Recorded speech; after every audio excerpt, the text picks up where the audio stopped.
Sir एक और video आज लगातार वायरल हो रहा है, तस्वीरें सोशल मीडिया पर।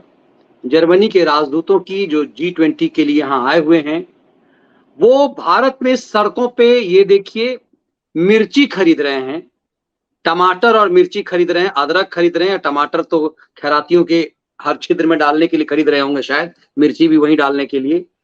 और ये इन्होंने यूपीआई से पे किया और बाकायदा इन्होंने कहा कि हम भौचक हैं।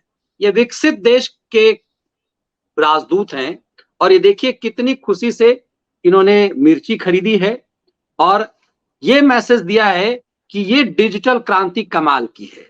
और इसी देश में इस डिजिटल क्रांति का मजाक उड़ा रहा था खैराती गैंग कि भारत में कहां से लोग खरीदेंगे, ये भारत में कैसे हो पाएगा, भारत में कैसे संभव है, ये कहां रखेंगे लोग, बैंक अकाउंट कैसे खुलवाएंगे।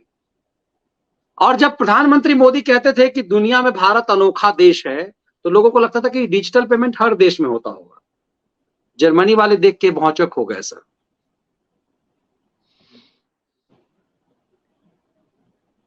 Manish ji, 103 billion dollar, 103 billion dollar सोच लीजिए, इसको रुपए में कन्वर्ट करके हम लोग वो संख्या बोल नहीं पाएंगे। ये हुआ है। और ये तो जो जर्मनी के कुछ प्रतिनिधि मंडल है वो ये कर रहे हैं। प्रधानमंत्री मोदी ने अंतरराष्ट्रीय मंच से बताया, कोई चोरी छुपा नहीं बताते, कि उनसे कई देशों के प्रधानमंत्रियों ने, राष्ट्रपतियों ने पूछा कि ये करिश्मा आपने कैसे किया, ये जादू आपने कैसे किया।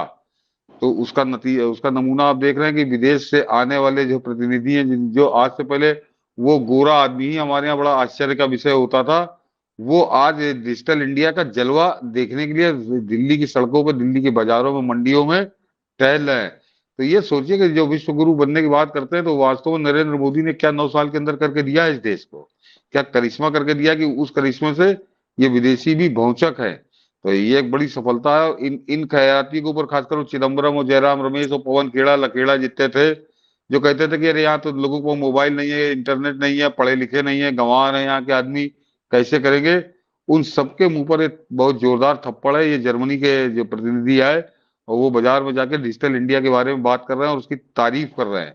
तो मैं इसको बहुत ज्यादा महत्व इसलिए नहीं दे रहा कि ये बात तो प्रधानमंत्री मोदी का, मैंने कहा ना, कह चुके हैं कि उनसे कई देशों के राष्ट्रपतियों ने पूछा कि आपने कैसे किया। खासकर उसमें उन्होंने बाइडेन का नाम लिया था।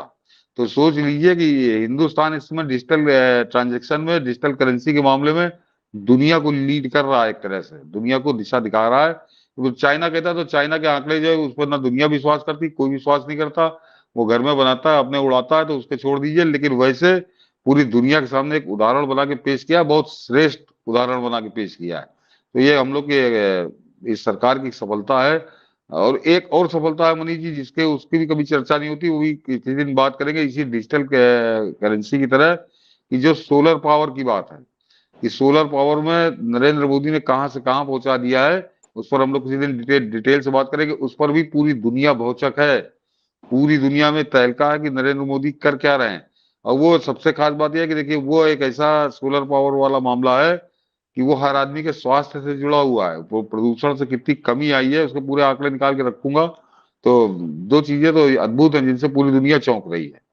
और अभी दुनिया, मेरे ईश्वर से ठीक कृपा रखे, 3 दिन बाद दुनिया फिर चौंकेगी, क्योंकि हमसे जो रेस कर रहा था, वो रूस का चंद्रयान जो है वो आज क्रैश कर गया।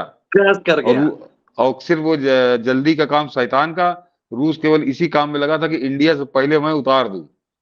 तो भारत इस जल्दी में नहीं था। भारत ने कहा था हमारा 23 तारीख की शाम को होगा, तो उसी हिसाब से चल रहा था। तो वो तो एक वो काम ही खत्म हो गया रूस का। तो ईश्वर से प्रार्थना करिए, तो ये तीसरा ऐसा काम होगा जो उस दिन हम लोग बात करेंगे इस पे, कि पूरी दुनिया में भारतीय वैज्ञानिकों का डंका बजेगा। और ये मैं कई बार बता चुका हूँ, उस दिन फिर याद दिला दूंगा कि ये फर्क आया क्यों है, ये फर्क आया क्यों है।